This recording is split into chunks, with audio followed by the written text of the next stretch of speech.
ఇదిగోరా నువ్వు అడిగిన డబ్బు. నువ్వు చేసిన సాయం జన్మలో మర్చిపోలేను. కాపురం ఉంటున్న నీ ఇంటిని తాకట్టు పెట్టి నన్ను నమ్మి ఈ డబ్బిచ్చావు. నీ రుణం ఎలా తీర్చుకోగలను? రేయ్, ఇందులో ఏముందిరా? అంతగా రుణం తీర్చుకోవాలనుకుంటే నీ కూతురు గౌరీని నా తమ్ముడు మధుకిచ్చి చెయ్యి. దానికి మేమెంతో అదృష్టం చేసుకుని ఉండాలన్నయ్య. మధు, రేపు నేను ఊరెళ్ళిపోతున్నాను కదా, నాకు ఇష్టమైన మట్టి గాజులు కొనిపెడతావా? అలాగే. గంట కొట్టేశాను, రైలు కదిలిపోతే. ఎక్కండి ఎక్కండి ఎక్కండి. గౌరీ ఎక్కమ్మా. ఎక్కమ్మా ఎక్కమ్మా. జాగ్రత్త అమ్మా. అలాగే అన్నయ్య. జాగ్రత్త రే. ఉంటానా గోపాలం, నువ్వు జాగ్రత్త. అన్నయ్య, ఏంటమ్మా? నువ్వు చేసిన ఉపకారం జీవితంలో మర్చిపో. అవే మాటలమ్మా, జాగ్రత్తగా వెళ్ళండి. జాగ్రత్త అమ్మా. అలాగే. పాప బాగా చదువుకో. జాగ్రత్త రే. ఉంటాను మరి. అలాగే.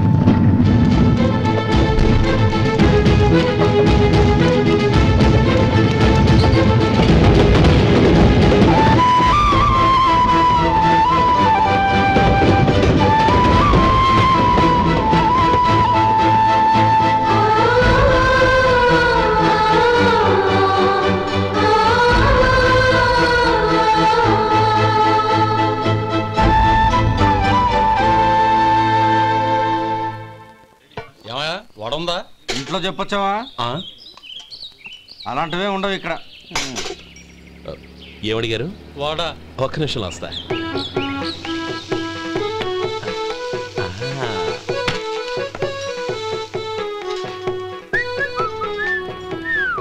ఇంకేమన్నా కావాలా?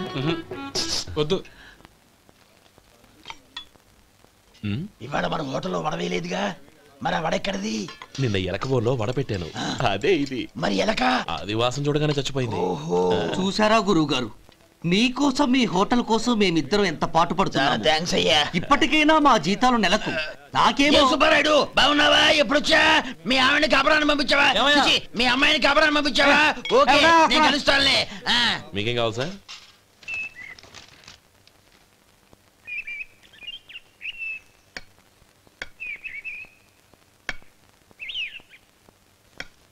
ఎక్కడి నుంచిరా ఉత్తరం? టౌన్ లో మన సుందరం లేడు, వాళ్ళ ఆవిడ రాసింది. ఏమని రాసింది? వచ్చే నెలలో ఏదో ఫ్యాక్టరీ పెట్టడానికి మన ఊరు వస్తున్నారట. వాళ్ళ అమ్మాయి చదువు కూడా పూర్తయిందంట. చిన్నప్పుడు ఎప్పుడో చూసుంటారు, ఎదిగిన తర్వాత ఎలా ఉందో చూడమని ఫోటో కూడా పంపించింది. అవును, అమ్మాయి ఫోటో ఎందుకు పంపించినట్టు? ఇందులో అర్థం కాకపోవడానికి ఏముందిరా, చిన్నప్పటి నుంచి ఆ గౌరీని మనం మధుకిచ్చి చేద్దాం అనుకున్నదే కదా, సంబంధం మాట్లాడడానికి రమ్మని అర్థం. ఓహో, అదా సంగతి. అయితే మంచి రోజు చూసి బయలుదేరతాను. ఫోటో తీసుకెళ్లి తమ్ముడికి చూపించు. అలాగే. ఒరే గోపి, ఇలా రారా. ఏంటన్నానమ్మా? పట్నంలో మన సుందరం లేడు, వాళ్ళ ఆవిడ వాళ్ళ అమ్మాయి గౌరీ ఫోటో పంపించిద్దిరా. అలాగా? ఏది? చిన్నప్పుడు ఎంత ముచ్చటగా ఉండేది, ఇప్పుడు ఏంట్రా ఇలా తయారైంది? చాలా అసహ్యంగా ఉంది. ఎత్తుపళ్ళు చప్పుడి ముక్కు, బా నాకు డోకొస్తుంది బాబు. ఏంటనే వదినేలా ఉంది? రేయ్, ఎలా ఉన్నా పర్వాలేదురా, తనే నా భార్య అని చిన్నప్పుడే ఖాయం అయిపోయింది. ఆ ఫోటో లేవు. వద్దన్నయ్య, ఈ ఫోటో నువ్వు చూసావంటే జీవితం మీద విరక్తి పడుతుంది. ఏడ్చేవులే. అన్నయ్య, వదిన సూపర్. స్వామి, తమ్ముడి సంబంధం మాట్లాడడానికి వెళ్తున్నాను. అంతా సవ్యంగా జరిగేటట్టు చూడు.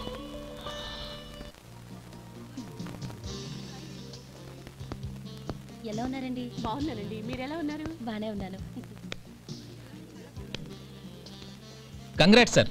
ఇలాగే ప్రతి ఏడు మీరే ఉత్తమ పారిశ్రామికవేత్తగా ఎన్నిక కావాలని నేను మనస్ఫూర్తిగా కోరుకుంటున్నాను. Thank you. ఆయన కాకపోతే ఇంకెవరు ఎన్నిక అవుతారు sir?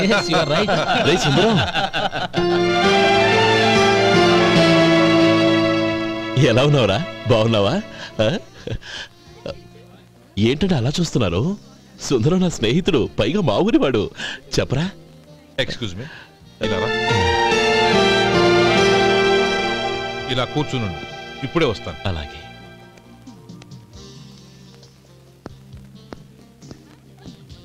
Sir, lunch is ready. Excuse me friends, lunch is ready. భోజనం చేయాలనుకున్న వాళ్ళంతా పైకి వెళ్ళండి. Please go this way. Please రండి సార్. Please go.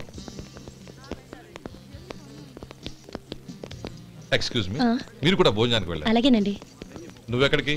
కూర్చో, మనిద్దరం కలిసి భోజనం చేద్దాం. హలో సార్, రండి రండి, టైంకి వచ్చారు.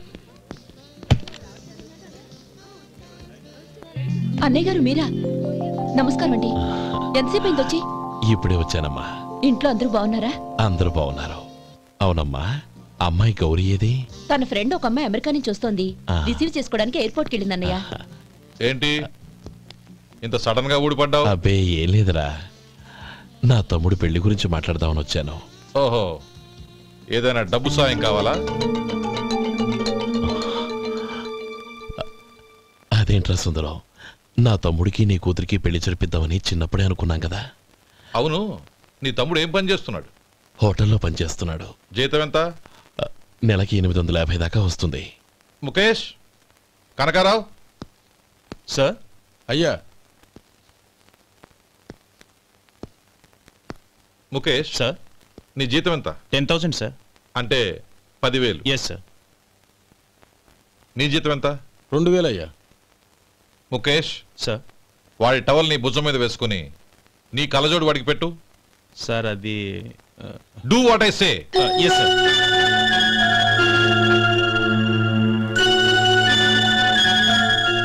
ఎలా ఉంది? బాగోలేదు.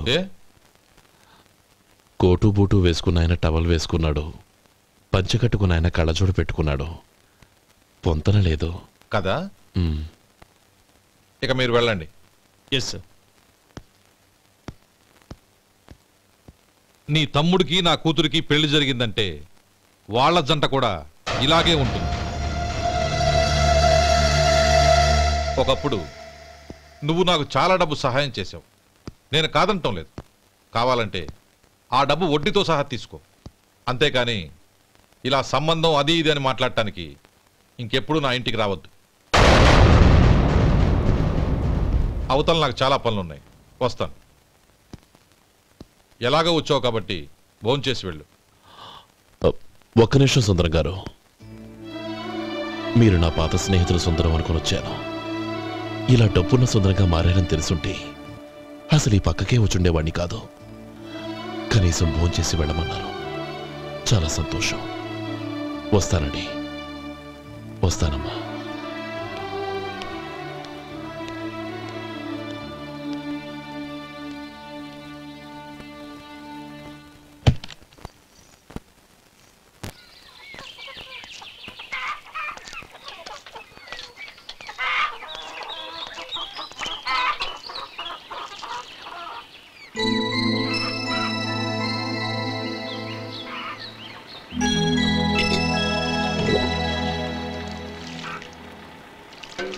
ఏరా, సుందరాన్ని కలిశావా? ఏమన్నాడు? అమ్మాయి జాతకం ప్రకారం ఇంకో 2 ఏళ్ల వరకు పెళ్లి చేయకూడదంట. దానికి నువ్వేమన్నావు? జాతకంలో అలా ఉన్నప్పుడు దానికి మనమేం చేయగలం నానమ్మా? ఎలాగో ఇంతకాలం ఆగేం కదా, ఇంక 2 ఏళ్లేగా. అది నిజమేలే.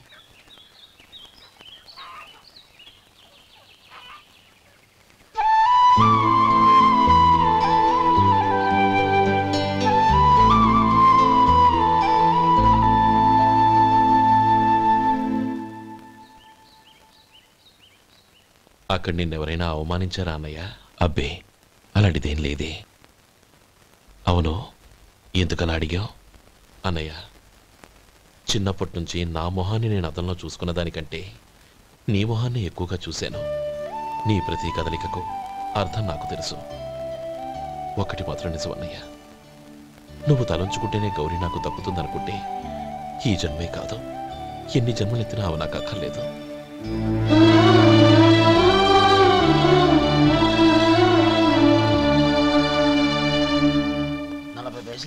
మీ హోటల్లో టిఫిన్లు అన్ని బ్రహ్మాండంగా ఉన్నాయండి. గుడ్, చాలా థ్యాంక్స్ అండి. అంతా మీలా అంటూ అయ్యా. యారా సుబ్బారావు, ఎలాగున్నారా? బాగున్నావా? అలాగే. మిగతా చిల్లర ఉన్నా. మిగతా చిల్లరేంది? మిగతా చిల్లరేంది అంటారండి అండి? 100 ఇచ్చాను కదా, మిగతా చిల్లరే ఉన్నా. ఏంది జోకులు ఎత్తన్నావా? నీతో జోకులు ఇవ్వాల్సిన అవసరం నాకేంటయ్యా? నువ్వేమన్నా నా బామ్మర్దివా, బంధువా? మర్యాదగా నేను ఇచ్చిన 100లో నీ 32.5 తీసుకుని మిగతా చిల్లరే. అరే, అసలు 100 రూపాయలు కూడా చిల్లర పట్టావేంటి?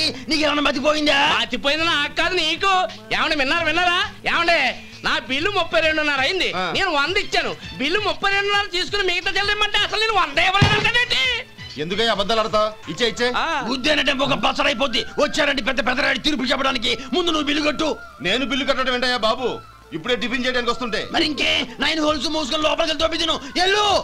ఏంటి మావా గొడవ? చూడరా మధు, డబ్బులు ఇవ్వకుండానే 100 రూపాయలు ఇచ్చి అబద్ధం ఆడుతున్నాడు. ఇవ్వలేదంటావేంటయ్యా? కావాలంటే గల్లా పెట్టి తీర్చుడు, 100 నోటు కనపడతాయి. చాలే ఊరుకోవయ్యా. ఎర్ర చీర కట్టుకుందా నా పిల్లమే అన్నట్టు గల్లాపెట్లో ఉన్న ప్రతి 100 రూపాయలు నీది అయిపోతాయింది. ఇంతకీ ఏం సార్ మీరు అనేది? అన్నానికి ఏముందండి, నా బిల్లు పోను మిగతా చిల్లర ఇస్తే నేను వెళ్ళిపోతాను. మీరు ఆల్రెడీ 100 ఇచ్చారు కదా? అవును. అదేంటి? ఇంకో 32.5 ఇస్తే సరిపోతుంది. ఇదేంటయ్యో తిరగాసుగా మాట్లాడుతున్నావు? నా బిల్లు 32.5 కదా. మీ బిల్ ఏది? ఇదిగో. అయ్యి బాబాయ్, తెగ మాతో 32.5 నోటు 32.5 ఎలాగైందయ్యా? మీరు 100 ఇవ్వకుండానే ఇచ్చినట్టు. This is cheating. అయినా నేనంత తిన్నానన్నానికి సాక్ష్యం ఏంటి? మీరు 100 ఇచ్చారనడానికి సాక్ష్యం ఏంటి? నేనే. మీరు తిన్నారనడానికి సాక్షి నేనే. ఏయ్, నీలాంటి వాళ్ళని నా సర్వీస్ లో ఇంతమందిని చూశాను. అనవసరంగా గొడవ ఎందుకు కానీ మర్యాదగా కట్టేసి వెళ్ళు. తప్పదా? తప్పదు. ఇవ్వకపోతే మెడ తిప్పేస్తాను. సార్ నా దగ్గర డబ్బు లేదు సార్. ముందు చెయ్యదులు. ఇది ఎంత ఉంటుంది? నాకే తెలుసు. ఇది కొట్టేసిన బాబతేనా? నాకు అట్టా ఉంది. బాగుంది. అయితే నువ్వు వెళ్ళు. వెళ్తానండి. ఏయ్, ఇలాంటి చౌకబారు వేషాలు ఇంకెక్కడా వైకు. కాళ్ళు చేతులు తీసేస్తారు. అలాగేనండి. ఒరే సొంటి, మధుకి వచ్చే నెల నుంచి నెలకి జీతం 100 రూపాయలు పెంచా. నీకు వచ్చే నెల నుంచి నెలకి జీతం 100 రూపాయలు కట్ చేసి వెళ్ళి పని చూసుకుని వెళ్ళండి. వెళ్ళండి. మాస్టారు, మాస్టారు, వస్తున్నాను ఉండవయ్యా. ఇల్లు పోస్ట్ ఆఫీసు ఒకటైపోవడంతో నా ప్రాణాలు పోతున్నాయి. ఒక టైం లేదు, పాడు లేదు.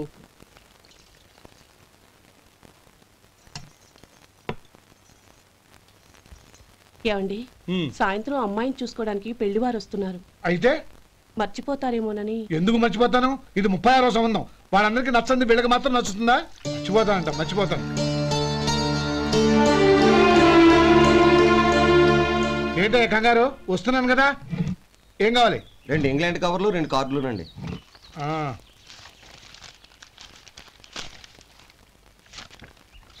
రేపు ఇవ్వండి. ఇదిగో. అరే గోపాలం, ఏంట్రా బయట నిలబడ్డావు? లోపల రారా. ఏం లేదురా, నువ్వేదో దుమదుమలాడుతుంటే లోపలికెందుకని బయటే నిలబడ్డాను. అవును, ఎవరి మీద కేకలేస్తున్నావు? ఇంకెవరి మీద? నా పీకి గుదిబండ్లా తయారైందిగా నా కూతురు, దాని మీద. ఇప్పటి వరకు దాదాపు 40 సంబంధాలు చూశాను రా. వచ్చిన ప్రతి వాళ్ళు ముందు లడ్డూలు తిని బాగుందంటారు, తర్వాత పకోడి తిని బాగుందంటారు, తర్వాత పిల్లలు చూస్తారు, వెళ్ళిన తర్వాత ఉత్తరం రాస్తామంటారు. అంతే. మళ్ళీ తుపాకీ దెబ్బ కూడా దొరకరు. కారణం ఏంటో చెప్పరు. అంతా నా కర్మ. ఏ జన్మలో ఏ పాపం చేశానో ఏమిటో. అసలు దీని జాతకంలోనే ఇది చెల్లుందిరా. ఎవరినన్నా ఏ లాభం? ఏంట్రా మాటలు? అమ్మాయి బాధపడదు. కొత్తగా బాధపడటానికి ఏముందిరా? తిట్టి తిట్టి నాకు పడి పడి దానికి అలవాటైపోయింది. నా సంగతి సరే, ఏంటి ఇలా వచ్చావు? ఉత్తరం, మనీ ఆర్డరు, అంతేగా? రేయ్, నేను మాట చెప్తాను, నువ్వేం అనుకో కదా. భలేవాడివి, చెప్పరా. సంపాదించిందంతా తమ్ముళ్ళకే ఖర్చు పెట్టకుండా నీకంటూ కొంచెం వెనకేసుకోరా. నా గురించి నీకు తెలుసుగా. నా తమ్ముళ్ళందరినీ కష్టపడి చదివించి ప్రయోజకులు చేశాను. వాళ్ళు సంపాదించడం మొదలెట్టాక నా మొహం కూడా చుట్టం మానేశారు. ఇవాళ నా కూతుర్ని కనీసం గుమాస్తాకిచ్చి పెళ్లి చేయలేని స్థితిలో ఉన్నాను. నా పరిస్థితి నీకు రాకూడదని చెప్తున్నాను. నాకు అలాంటి పరిస్థితి రాదురా. నా తమ్ముళ్ళు రత్నాలు. Let's go.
మీలో శేఖర్ ఎవరండి? నేనే. ఏ మీకు మనీ ఆర్డర్ వచ్చింది.